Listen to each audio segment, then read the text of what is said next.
Psicoflix, episodio 338.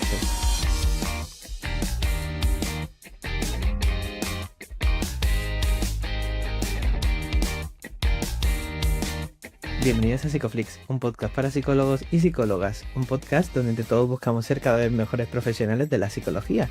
Aquí hablamos de todas las estrategias, técnicas y noticias de la psicología contemporánea, pero siempre con la evidencia científica que nos gusta defender.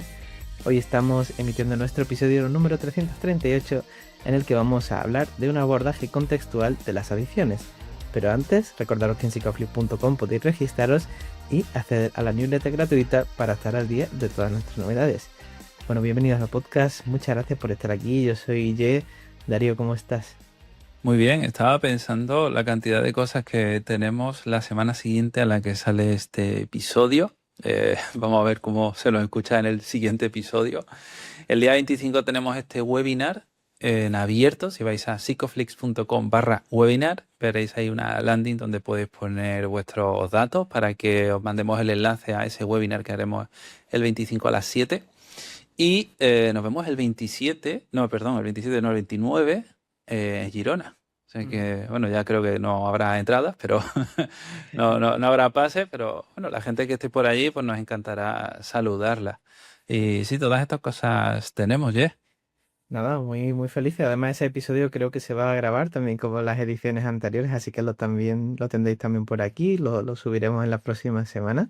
Y bueno, hoy también contentos porque estamos volando hacia Córdoba, hacia Argentina, con dos super invitados. Tenemos por aquí a Gonzalo Agustín Rojas, que es psicólogo egresado de la Universidad Nacional de Córdoba y terapeuta contextual con más de 10 años de experiencia clínica.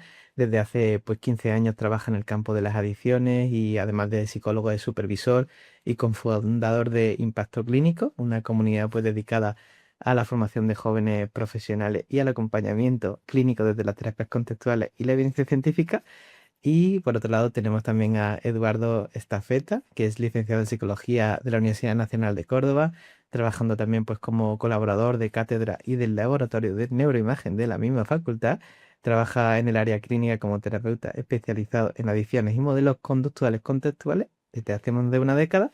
Es docente, formador y supervisor. Bienvenido, Gonzalo y Eduardo. Bienvenidos. Muchas gracias. Vamos a avisar a la audiencia que hay un pequeño delay con Gonzalo sobre todo, entonces notaréis que hay un microsegundo de vez en cuando entre que preguntamos y tal, no es que estemos nosotros aquí dando espacio al mindfulness y tal, que a lo mejor sí, pero no es el caso. Bueno, tenéis pedazo de currículum, hacéis un montón de cosas y ahora toca organizarlos, que aquí yo siempre soy un poco entrometido, así que os voy a preguntar cómo es vuestro día a día, ¿vale? Gonzalo, si te parece, te voy a preguntar a ti primero, luego Eduardo nos puede contar un poco cómo estructura su agenda, su día a día, en qué cosas están metidos. Así que, Gonzalo, si te apetece y nos quieres comentar. Bien, bueno, primero que nada, gracias por la presentación y un gusto estar aquí con ustedes. Siempre es como, este canal es como mi momento a la noche, cuando ya en casa todos duermen, pongo Psicoflix con un tecito y disfruto de los podcasts. Así que bueno, un placer. Bueno, la semana un poco ahí movida. La semana pasada estuvimos con Edu también haciendo una entrevista para Perú también. Así que bueno, ahora surgió esta también, así que movida por ese lado, articulando un poco ahí con algunas actividades de casa y personales. Cuando quede un momento agarro la bici y salgo a dar una vuelta para relajar un poquito, que me gusta hacer eso.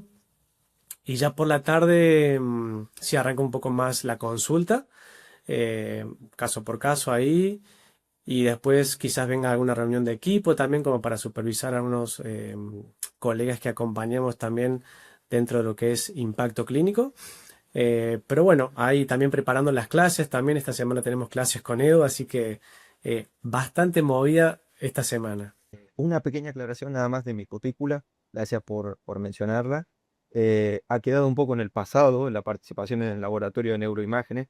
Hoy, si bien lo hice en el pasado y estuve participando y colaborando allí, lo mismo que en la universidad en el área docente como colaborador de cátedra, hoy más que nada en el área clínica y docente en la parte privada, algo muy parecido a los amigos Gonzalo. Eh, Ujú. y la agenda hoy por hoy, aquí en Argentina los meses de marzo y abril suelen ser los meses donde la agenda, donde la demanda de consultantes se termina de activar y se pone un poco a tope. Y lo mismo con el inicio y los comienzos de clases y de formaciones. Entonces, un poquito sobrecargada entre marzo y abril, empiezan a aparecer los profesionales que suelen pedir supervisión para analizar algún caso en el que puedan estar, o pueda tener alguna dificultad, eh, o, o simplemente para tener otra mirada, para ver cómo abordar mejor o de forma más completa una problemática o alguna particularidad del caso.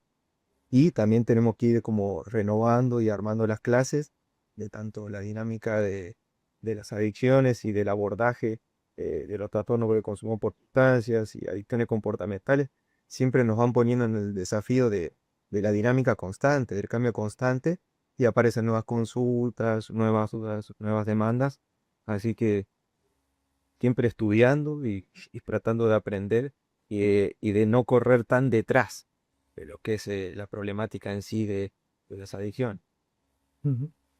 Bueno, un gusto teneros aquí también para poder aprender de vuestra experiencia clínica en el campo de las adicciones, que creo que en lo contextual pues hay muy poco escrito, hay bastante, pero no tanto como haría falta, ¿no? De cara a poder hacer mejores intervenciones.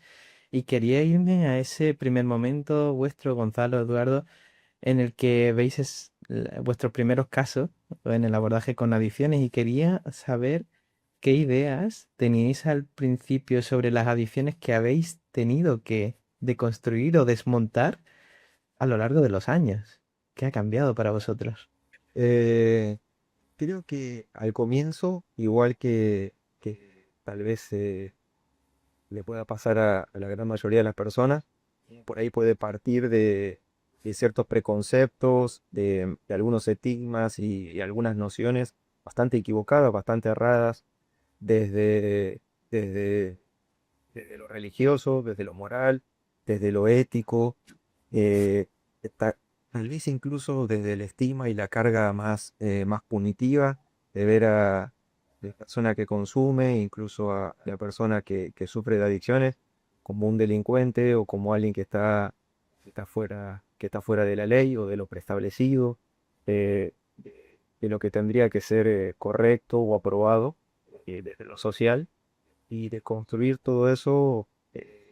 No digo que haya sido tan difícil, pero ya en en los primeros pasos, en el inicio y la posibilidad de estar en contacto, y hablar que con Bonsa nos reencontramos después de el resto compartido de la carrera universitaria, en el trabajo de asistencia en una comunidad terapéutica que había aquí en Córdoba, eh, muy exitosa, por cierto, y allí aprendimos muchísimo, pero el simple hecho de poder estar así en contacto con los pacientes en proceso de internación, eh, pues puede ponernos de cara ante la realidad, que es muy distinta a lo que uno podría aprender, incluso a lo que uno podría haber aprendido de los libros y de los manuales.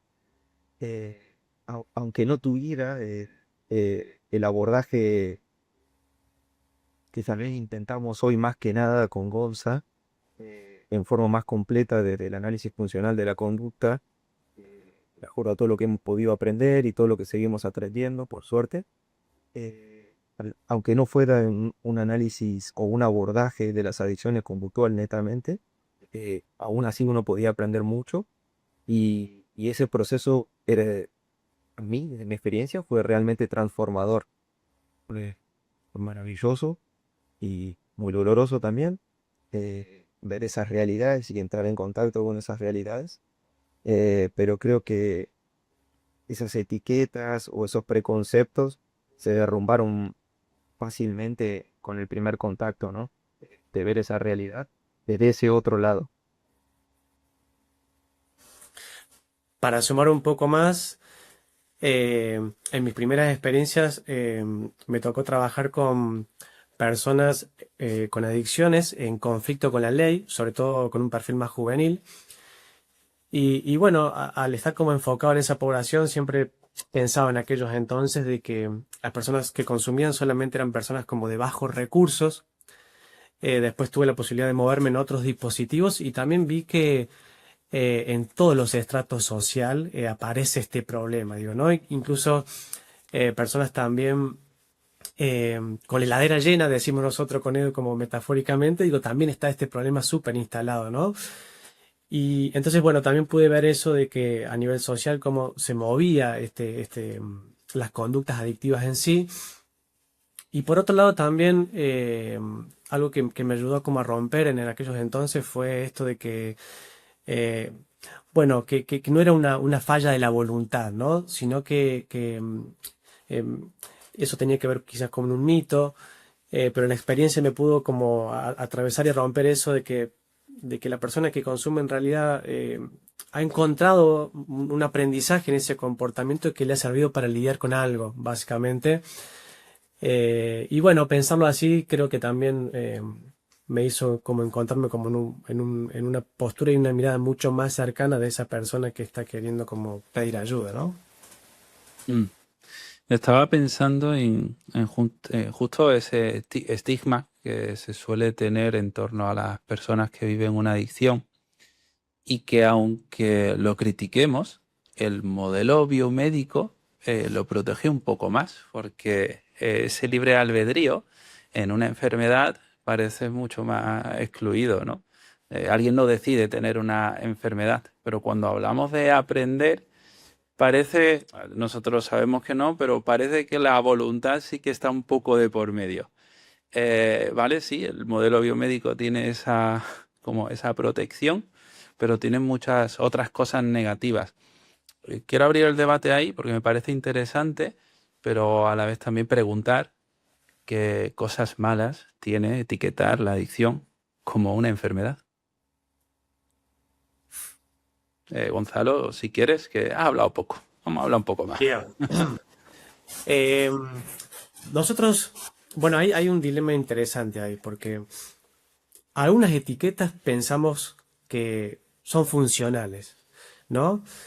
A veces en algunos casos que el paciente pueda reconocerse como adicto, ayuda un poco a empezar a entrar en conciencia de enfermedad, ayuda a entrar en conciencia de que esto va a ser un problema con el cual va a tener que lidiar tanto en el corto como en el largo plazo, y que es un problema, por así decirlo, del cual se va a tener que cuidar siempre. O sea, eh, la adicción decimos que es como esa escalera mecánica que va subiendo eh, y nos lleva hacia abajo. Y el tratamiento y la recuperación constante, el mantenimiento de la recuperación, nos garantiza mantenernos en pie, ¿no? Porque a veces el desafío, más que todo, a veces se cae como en apartarse de la droga, pero también el desafío, el gran desafío está en mantenerse en la droga, ¿no? Hay una frase muy evocadora en relación a esto de Mark Twain que dice, bueno, yo he dejado de fumar miles de veces en realidad, pero el desafío está en poder mantenerse en la recuperación, en el camino de la recuperación. Así que en esos casos, digo, a veces la etiqueta funciona, es una etiqueta funcional, diríamos, ¿no? Mm. Ujú. Eduardo, no sé si quieres aportar algo más. Sí, Darío, pienso que en relación a cómo lo preguntabas vos y poder pensar en la parte peyorativa de la etiqueta, creo que no puedo dejar de pensarla más desde el lado de cuando viene cargada con todos estos preconceptos de personas de tal vez no están tan informadas o, o psicoeducadas de nuestra profesión en relación a todo lo que hay detrás, todo lo que hay alrededor de la enfermedad. La adicción no puede proliferar en el vacío. Necesita de un contexto social, familiar, que la ha reforzado, que la ha sostenido eh, y que fue proveyendo, ¿no? Las particularidades de cada caso, pero a nivel general, que fue facilitando y sosteniendo en el tiempo la adicción. Eh, Creo que la posibilidad de romper esas barreras, de romper esos estigmas, de poder amigarse un poco con la idea de las nociones de la adicción, incluso como enfermedad, y que cumple con todos los criterios para ser concebida como tal, no tiene por qué llevar esa carga tan pesada si pudiéramos verla más desde otro lado, si pudiéramos llevar adelante buenas campañas de prevención y de educación a la sociedad, poder entender que naturalizar el consumo a determinadas edades o en determinadas circunstancias o en determinados contextos y cuanto mal le hacemos a nuestros jóvenes, a nuestros niños, en en esos inicios, o en esos reforzamientos constantes de comportamientos problemáticos y poder entender la enfermedad, poder entender la adicción como una enfermedad, abrir puertas justamente a la recuperación, poder admitirse primero, poder admitir las dificultades o las problemáticas de uno, para dar luego paso a la aceptación y ver qué puedo hacer en esta adquisición de conciencia de enfermedad, como decía Gonza, y también como conciencia de recuperación. Una vez que puedo admitir, que no es necesariamente lo mismo, ¿no? Una vez que puedo admitir y puedo reconocer que tengo un problema, que tengo una enfermedad, que estoy sufriendo de esto o aquello, y poder ver luego, en conciencia de enfermedad, bueno, ¿y ahora qué tengo que hacer para recuperarme, restablecer mi equilibrio, o poder hallar y encontrar la mejor versión de mí que pueda dar en este momento, o hacer de mi mundo, sea importante, algo mejor, ya sea en el cuidado de mis hijos, en la producción de mi trabajo, de mi profesión, de mi familia y demás? Ujú. No sé si he podido Al- responder. claro, pensaba en esta pregunta de Darío, ¿no? Y cuando pensaba en la palabra enfermedad o conciencia de enfermedad, mi mente, ¿no? Traía esas funciones asociadas más a un modelo más bio, más que algo contextual, ¿no? Y os quería preguntar cómo podemos resignificar esa conciencia de enfermedad desde un modelo contextual y qué podemos hacer en terapia para poder ayudar a la persona a que tome conciencia del problema que supone para esta persona, pues, las conductas adictivas, ¿no? No sé si Gonzalo quieres comentarnos tú primero. Bien, ya está buenísima la pregunta. Eh, Nosotros quizás usamos la palabra enfermedad y básicamente cuando hablamos de eso nos estamos refiriendo a estrategias que la persona tiene en su repertorio que han tenido la función de poder lidiar, anestesiar, controlar algunos puntos de dolor, ¿no? Como que a eso nos referimos básicamente. No quizás a una cuestión como mucho más pasiva, o algo que ya como un portador de, básicamente, ¿no? Y desde allí invitamos a que esta lectura más contextual pueda identificar eso, digo, dejar de pensar en que el problema es dejar de consumir, sino que podamos nosotros encontrar para qué lo hace o lo ha hecho durante X cantidad de tiempo y de años, y haciendo hincapié en que quizás el problema o la enfermedad está en estas estrategias de control y sobre todo empezar a tomar conciencia desde allí de qué consecuencias ha tenido para tu vida esta estrategia. Digo, cuánto te sirve o cuánto te ha servido, pero a la vez cuánto te está alejando de quizás eh, las cosas que para vos valen la pena en esta vida, ¿no? Entonces podemos hacer como ese paralelo de cuando hablamos de enfermedad, nos estamos refiriendo a cuáles son esas estrategias de evitación, básicamente, que ha tenido en este repertorio el consultante. Ujú. Eduardo, no sé si... Tiene- Para sumar algo, pienso que la posibilidad de incluir a la familia o de consolidar una red de apoyo para las personas que están en recuperación y tratamiento es fundamental para el cambio.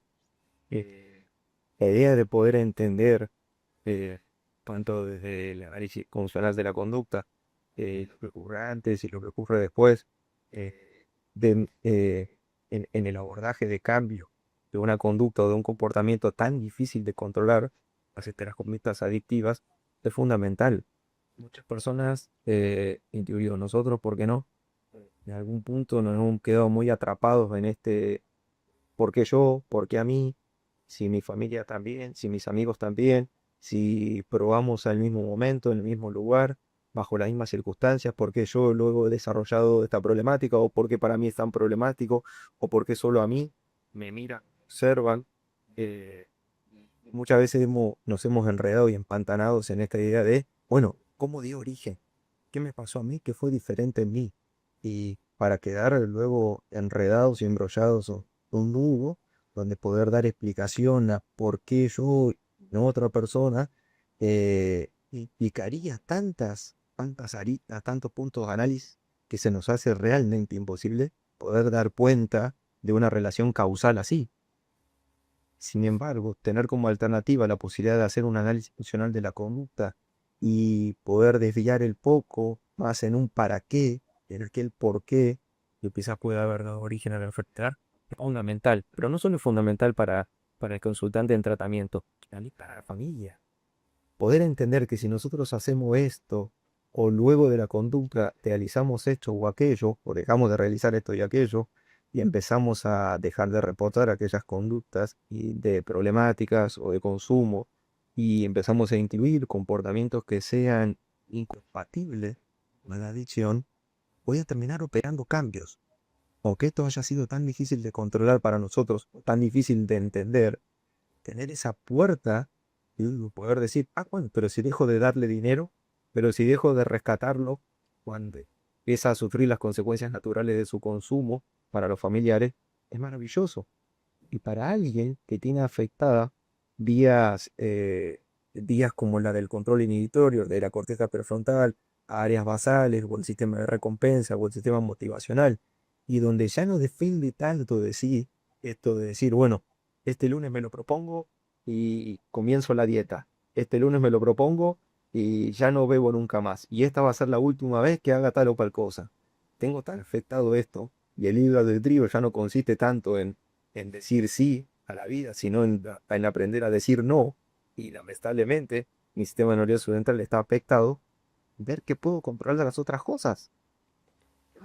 Si resto o controlo la disponibilidad y controlo el estímulo, va a ser menos probable que yo haga esto, ya que esto se me vuelve tan difícil de controlar, o si cambio las consecuencias y aprendo a reforzar otros comportamientos, o dejo de ver cómo le quito los reforzadores a esto que hago, podré cambiar aquello que tanto me ha costado alterar en el rumbo de mi comportamiento. Al Sí. final, se vuelve fundamental. ¿Cómo es la reacción de esos consultantes que vienen de otros paradigmas cuando se enfrentan a un terapeuta contextual como es vuestro caso? Es decir, estáis en Argentina, entiendo que mucha gente habrá pasado por un modelo psicoanalítico y quiero saber, bueno, cómo es vuestra experiencia con esas reacciones. Gonzalo, si quieres contarnos un poco. Bien, sí. La conducta verbal ha sido como reforzada acá bastante por estos modelos, básicamente. Y el consultante como que viene a hablar, ¿no? A hablar y hablar y hablar una y otra vez de lo que hace. Y por ahí hay un contraste interesante porque, bueno, nosotros como más que hablar es como un poco más hacer, ¿no? Llegamos a entrar en contacto directo con la experiencia del hacer, con los consultantes, entonces como que hay una ruptura ahí y digo, bueno, ya eso es un cambio, pero también a veces las personas vienen a buscar otros resultados, ¿no? Es como que han ido boyando eh, por otros modelos que se le han pasado quizás como hablando y más enroscados, ¿no? De ir al pasado y para qué vamos al pasado. Y las personas llegan también como diciendo, bueno, me está pasando esto, no estoy pudiendo parar ahora y necesito una ayuda con esto, ¿no? Entonces por ahí los modelos contextuales que ayudan como a bajar mucho más práctico, digamos, las habilidades y las competencias, digo, bueno, ya en los primeros encuentros los consultantes se van con algo, ¿no? Que pueden parar, que la recuperación es posible y que quizás, no sé, se pueden ir con un plan de manejo de craving, si se quiere, en el primer encuentro, ¿no? Y ya tienen algo como para hacer. Entonces, creo que hay una ruptura bastante interesante y marcada cuando las personas llegan a un modelo de terapia contextual. Ujú. ¿Qué tal tú, Eduardo? ¿Qué te dicen cuando los pones a vivir experiencias y a hacer cosas? Creo que opera un cambio muy rápido en el consultante. Esta idea justamente de que, probablemente, En muchos procesos terapéuticos, el comportamiento de consumo se ha visto reforzado, más allá de que seguro no habrá sido la intención del terapeuta del momento, pero al seguir sosteniendo un espacio terapéutico donde tenía por objetivo aprender a vivir una vida en sobriedad o desarrollar conductas alternativas, y el comportamiento adictivo se sostenía, y el espacio terapéutico se sostenía, como suelen ser las terapias psicodinámicas o la terapia psicoanalítica, incluso tal vez hasta a largo plazo, y encontrar un espacio terapéutico desde lo conductual, desde lo contextual, que determina rápidamente, estas son las conductas problemáticas a detener, estas son las conductas meta o las conductas objetivos a empezar a desarrollar. Eso se clarifica muy rápidamente. Entonces, esto yo ya no lo puedo hacer y esto ya no es negociable. Lo puedo hacer por mí, porque es mi vida y la quiero cambiar. Y, y el compromiso con mi vida para empezar a acercarme o dar pasos en dirección hacia una vida valiosa o una mejor versión de mí mismo, sea lo que fuera que eso implique para mí, es hoy. No es de acá a un mes, no es de acá a un año, o ya veremos cómo lo hacemos. Es a partir de ahora. Entonces, ese cambio creo que resulta muy positivo para los consultantes de experiencia en el primer día de consultorio. A la hora, ¿no? De ver esta primera sesión o estos primeros encuentros que compartíais tanto tú como Gonzalo, pienso en ese encuadre que sucede en esa primera sesión para, por un lado, fomentar el compromiso y, por otro lado, ayudar a la persona a exponerse, ¿no? ¿Qué hacéis en ese primer encuentro para encuadrar, primero, pues también el trabajo desde un modelo contextual, conductual, como lo hacéis, Gonzalo, por ejemplo, si quieres empezar tú?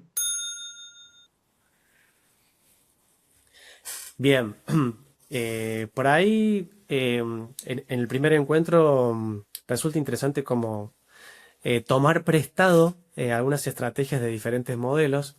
Algo que solemos usar mucho son el estilo irreverente que plantea un poco de BT también. Como para mover algunas piezas, a veces las personas que llegan ya han tenido como varias entrevistas iniciales y digo, bueno, quizás un poco de estilo irreverente nos ayuda a mover algunas piezas y generar algunos cambios de atención del consultante.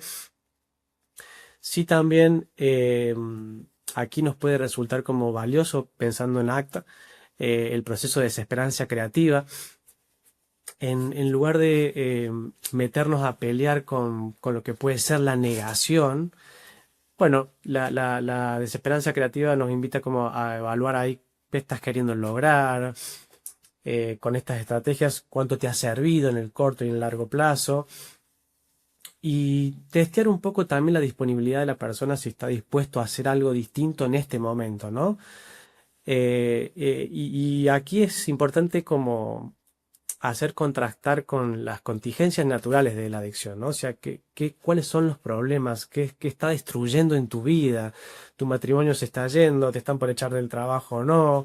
Y bueno, resulta muy importante aquí como que no ponerme en un estilo más confrontativo, sino decir, mira, ¿qué está pasando con lo que estás haciendo y a dónde te estás llevando, ¿no?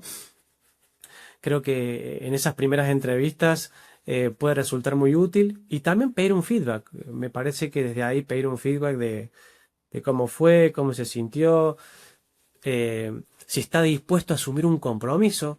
A veces no hace falta decir, che, tenés que dejar de consumir para el resto de tu vida, ¿no? Y decir, che, mira, ¿qué te parece si probamos esta semana con mantenernos limpios? A ver cómo nos va. Digo, bueno, un poco eso creo que puede ser algunas cosas interesantes de estos primeros encuentros. Ujú. ¿Tú, Eduardo? Cuéntanos. Pienso que para no repetirme mucho con Gonza, también desde el comienzo es intentar construir, si es que no la hay, una red de apoyo. Si hay familiares, si hay parejas, si hay hijos, si hay padres, hermanos, amigos, compañeros de trabajo, cómo generar comunidad de recuperación. Eso también intentamos trabajarlo desde el comienzo. Eh, Alguien que tiene tan afectada su capacidad de decisión y tiene tan reforzado la evitación y el escape a través del mundo del consumo, poder asumir compromiso con otros, con alguien que lo sostenga, con otros que lo acompañen, que lo apoyen, eh, que verdaderamente se comprometan con la recuperación de la persona en tratamiento, es fundamental. Y por otro lado, las personas suelen llegar a tratamiento y buscar ayuda, por lo general traídos por alguien o enviados por alguien a realizar una consulta. A veces puede ser un familiar, alguien directo con quien convive. A veces es la justicia, a veces es la ley, a veces otro médico derivado de alguna consecuencia de salud física. eh, y esas suelen ser las pérdidas o las pérdidas inmediatas de sus decisiones, ¿no? De sus acciones. Pero transformar esto como, me recién compartí un poco Gonza, de esa experiencia de tocar fondo, de que he perdido algo importante o estoy a punto de perder algo importante, para luego generar esa transformación en esperanza creativa y que sea no solo el contacto con las pérdidas, sino el deseo de querer hacer algo diferente de aquí en adelante para mí, es algo que hay que intentar trabajar desde el comienzo. Y para eso es necesario que la persona empiece a hacer exposición tan rápido como sea posible, a cómo se siente, cómo es estar ahí. Algo que tiene tan poco trabajado, ¿no? Luego de años o de una vida de estar escapándole al malestar en sus formas más variadas. Dolor, vergüenza, miedo, enojo, aburrimiento, lo que fuere. Bueno, ¿cómo es estar ahí? Desde aquí en adelante, y esperemos que por mucho tiempo vamos a estar intentando estar desde este otro lado de la vida. Eso es otra cosa, ¿no? También pensar en una recuperación a largo plazo. No hay soluciones mágicas, no va a ser inmediato, y ojalá que el segundo capítulo de tu vida comience hoy, ahora y hasta el final. Pero tenemos que intentar sembrar esa semillita de que eh, no va a ser algo, no va a ser un malestar a sacar ya. No, no voy a darte yo soluciones mágicas, no voy a darte quita de dolor con un simple paso de palabras o de estrategias o de ejercicios terapéuticos. Ujú. Hay una pregunta bastante incómoda que yo muchas veces me he hecho, que os voy a hacer hoy a vosotros para ver qué sentimos aquí, porque según nuestro enfoque contextual, cualquier estilo de vida podría ser valioso y podría ser, ¿no? Entonces, desde esta premisa, que alguien tuviera una vida valiosa mientras consume. ¿Es esto posible? ¿Qué pensáis? Tremendo melón, Gonzalo. Bien. Bueno, incluso es una pregunta que a veces los pacientes nos hacen también. Dice, che, ¿y vos consumí o no consumí? Eh, Mira, lo primero que se me ocurre decir en esto es qué consecuencias tiene para vos ese hábito en tu vida. ¿Con qué cosas interfiere de lo que es importante para vos, ¿no? Porque el principal termómetro de una conducta adictiva es su nocividad, digamos. Y si este hábito en tu vida no interfiere, bueno, quizás hoy no sea un hábito problemático. También desde ahí puedo proyectar, digo, bueno, ¿cómo te ves de acá a 5 años con este hábito? ¿Qué impacto podría tener en tu salud cognitiva, en tu salud social? Eso, digamos, ¿no? Eh, es como chequear y evaluar cuánto está interfiriendo con los valores, básicamente, de la persona. Ujú. Y Eduardo, ¿qué tal tú?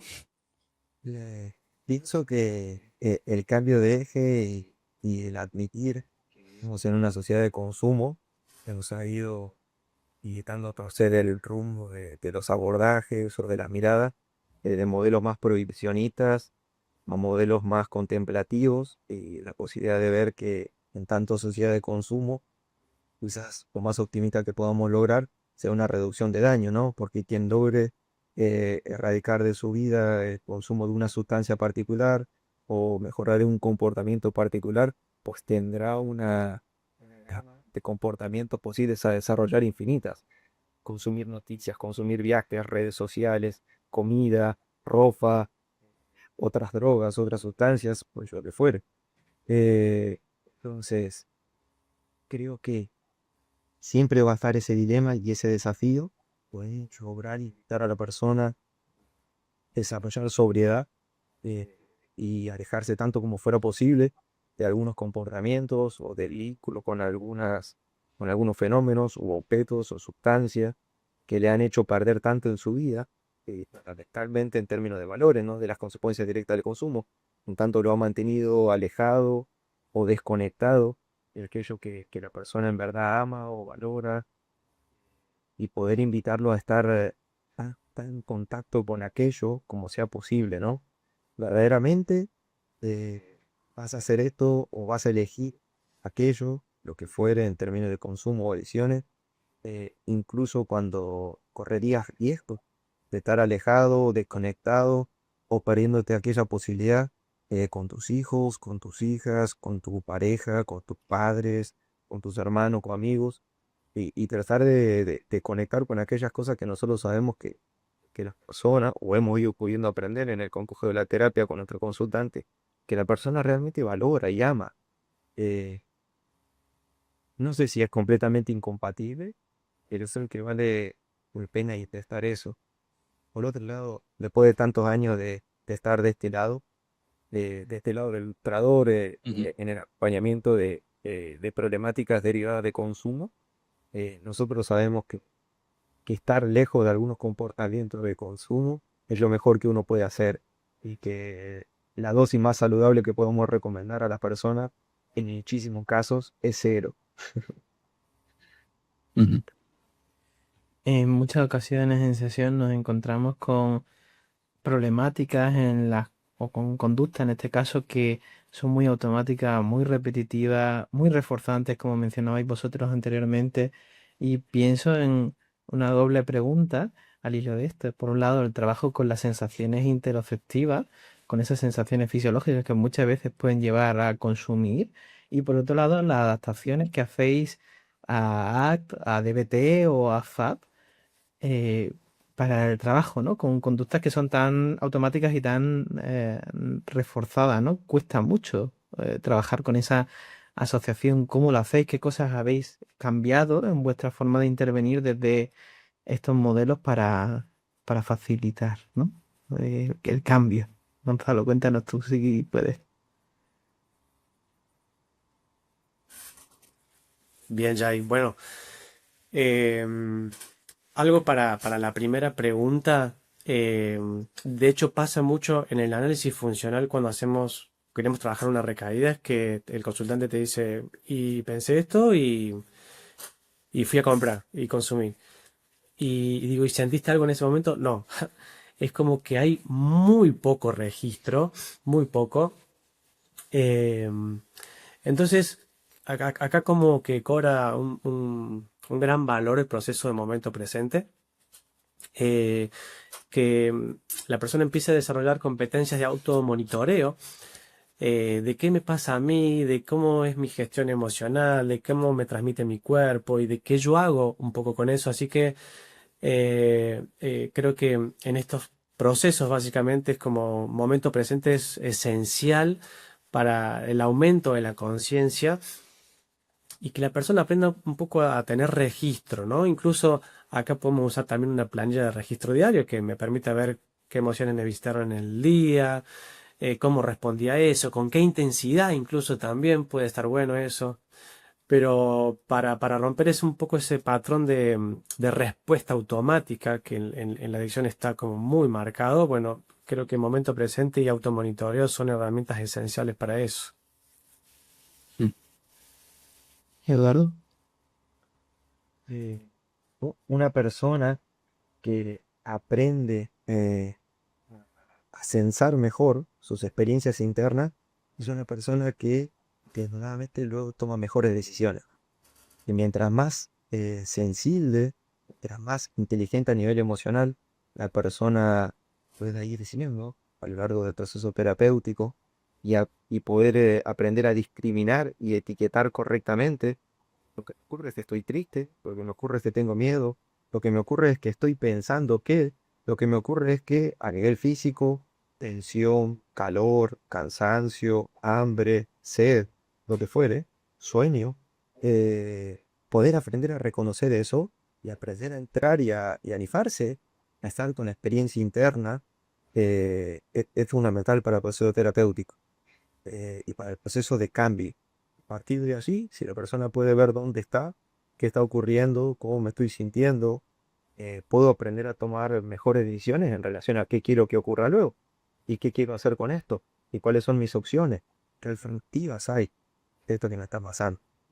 Entonces, la posibilidad de desarrollar interocepción, incluso podemos apelar a la estereocepción y ver cómo está mi, mí que me rodea en este momento, le explico a mis hijos si tengo que ir al trabajo mañana, y hoy hace mucho calor, entonces tengo que prepararme, mejor para alguien que sufre de alcoholismo, andar con mi botellita de agua y procurar beberme mis 2 o 3 litros de agua por día y generar saciedad y evitar que eso luego abra las puertas a que termine bebiendo la cerveza que acostumbraba o, bueno, en fin, Mm. una persona que está más en contacto con sus sensaciones y aprende a censar, se vuelve más inteligente a nivel emocional y puede tomar mejores decisiones. Mm.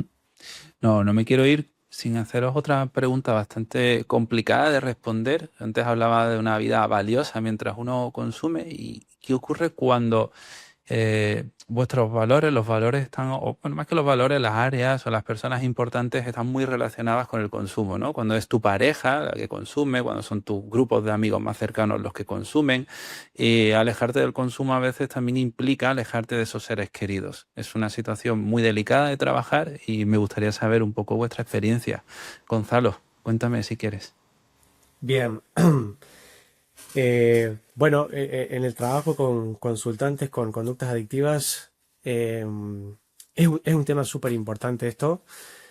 Eh, Quizás antes había como una regla que era alejate de estos lugares, o si tu pareja tiene este problema, corta esta relación.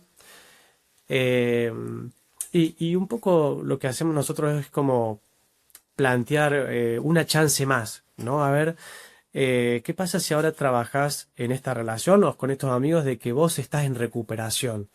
Y también eso te permite ver qué tan dispuestos están ellos a acompañarte en este proceso de cambio que estás, ¿no? A veces eso invita a que algunos amigos digan, bueno, che, mira, no, yo cuando estoy con vos no consumo y priorizo la relación por el consumo.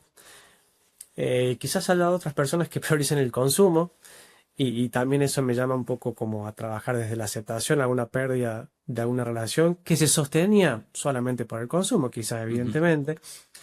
Y con la relación de pareja también, ¿no? Es invitar, más que expulsar, es invitar a la recuperación. La primera propuesta de que, mira, estoy haciendo un cambio, este dispositivo tiene también la posibilidad de que haya personas que me puedan acompañar, te querés sumar, querés estar conmigo en este barco, o por el momento no, y digo, bueno, como esa es un poco una lectura de, más que expulsar en primera instancia, como invitar a ver quién está dispuesto a sumarte en este barco de la recuperación.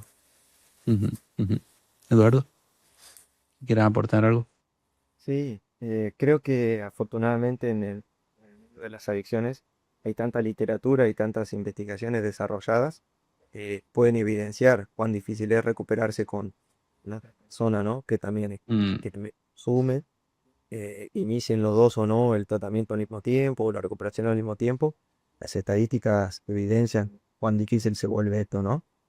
Eh, pero para agregar algo más alineado con lo que decía el Gonza, comparto plenamente esta idea de que, y lo podemos ver nosotros, hemos visto en mucho tiempo hablar de las recuperaciones y programas terapéuticos iniciados, que aquellas personas que están dispuestas a verte entrar en contacto con una mejor versión de tu vida o de vos mismo, que te estás disponiendo a dejar de hacer para comenzar a hacer la otra cosa, se nota quiénes están alineados con esa intención tuya de mejorar, sea lo que fuera que eso implique para cada uno. Y tienes en realidad esa apuesta de límites, primero de mí para conmigo mismo y luego para con el mundo, y lo que ya no puedo o no quiero seguir haciendo y quisiera empezar a realizar, se nota mucho quienes se alinean rápidamente o están dispuestos a ayudarte, que mejores, a que te sientas mejor, a que vivas mejor. Entonces también la persona va naturalmente entrando en contacto con las decisiones que toma, con ver quién en esta nueva etapa verdaderamente está al servicio de una vida mejor y quién no. Cuando Darío hablaba de estas personas que pueden estar en su entorno, me venía a la mente pues también que en estos casos puedes perder una compañía, puedes perder una rutina, pero también hay un tema identitario ahí.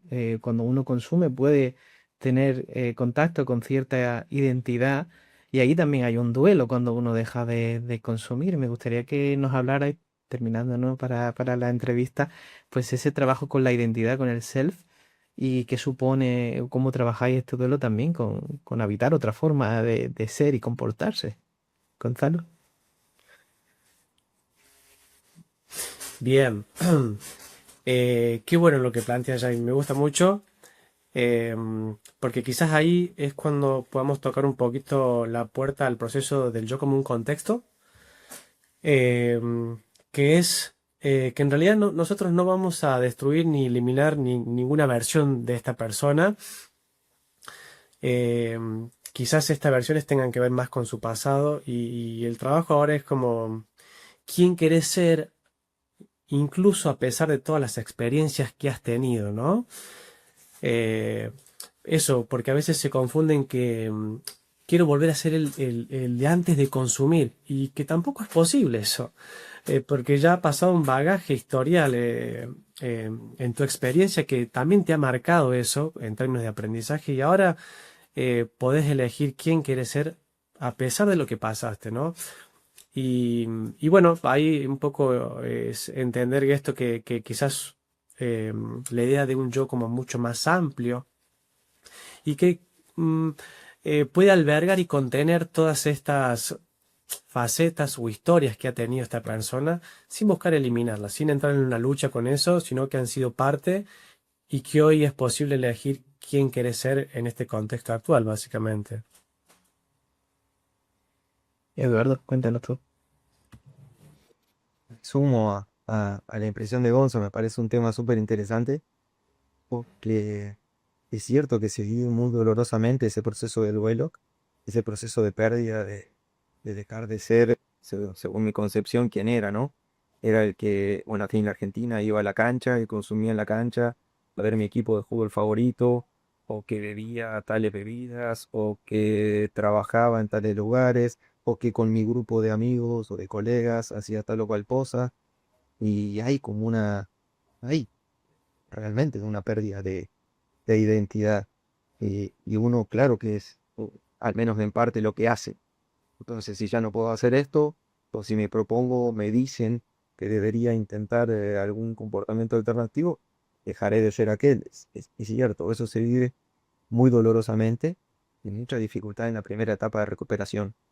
Eh, y lamentablemente, al comienzo consiste un poco en eso, en desarrollar y sostener esa abstinencia, privarse de algunos lugares, de algunas personas, de algunas actividades, pero necesariamente la recuperación cambia. Necesariamente la recuperación puede, solo tenemos que acompañar a nuestro consultante, hacer ese cambio donde la vida sentida como un proceso de pérdida muy doloroso, con la recuperación pueda empezar a dar ese giro hacia una vida de sobriedad y una vida de oportunidad.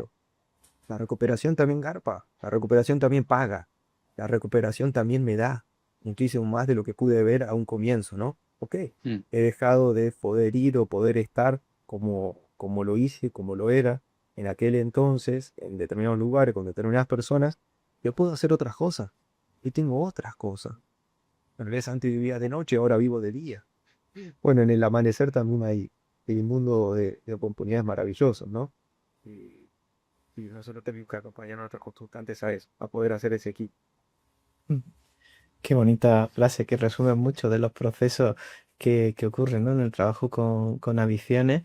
Y estamos llegando casi al final del episodio, Gonzalo y Eduardo. Sé que mucho de esto que estamos comentando lo trabajáis también de manera experiencial, en vivo allí, también con otros profesionales y nos gustaría pues que nos contarais em, cómo es vuestras formaciones allí que tenéis para el trabajo con adicciones. Bien, bueno, con Edu tuvimos una idea hace unos años de decir, che, y si todo esto que sabemos, toda nuestra trayectoria e informaciones, lo podemos articular en una formación y bueno, ahí nos pusimos como a cranear un poco un modelo que termina siendo como artesanal, ¿no? Es un pan casero, por decirlo acá, que no es una formación enlatada y enfrascada, copiada de otras formaciones, porque en realidad atravesamos componentes de DBT, de ACT, de mindfulness. Le sumamos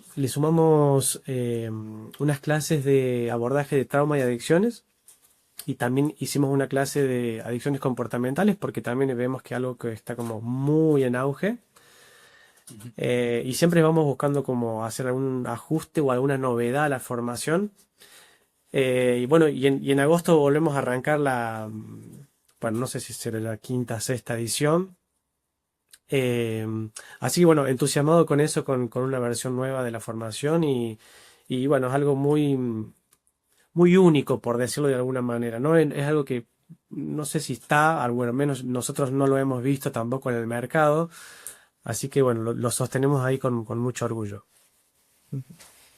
Donde pueden encontraros a vosotros también como terapeutas y como compañeros de supervisión y dónde pueden encontrar esta formación, dónde se les puede dirigir a las personas que nos estén escuchando.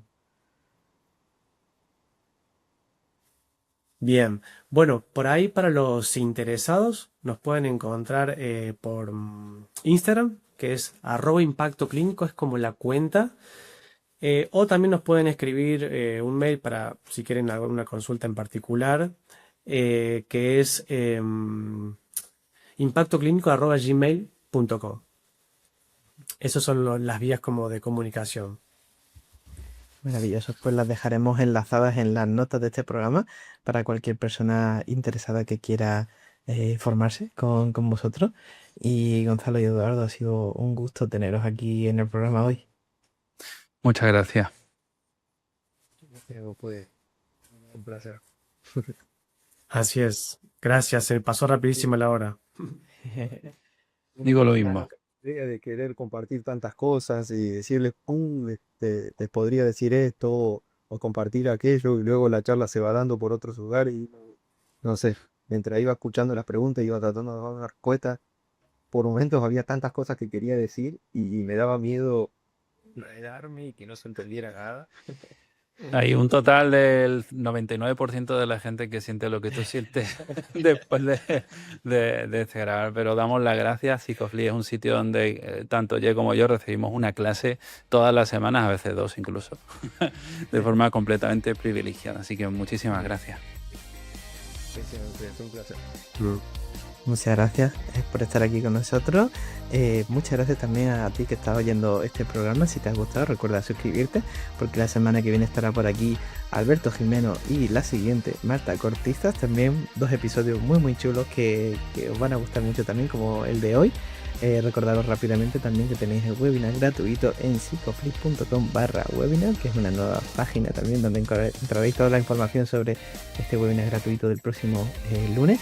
Y nada más, que nosotros nos vemos el próximo jueves a las 8 de la tarde con un nuevo episodio aquí en psicoflip.com, en Spotify, en iTunes, en iBooks y en YouTube.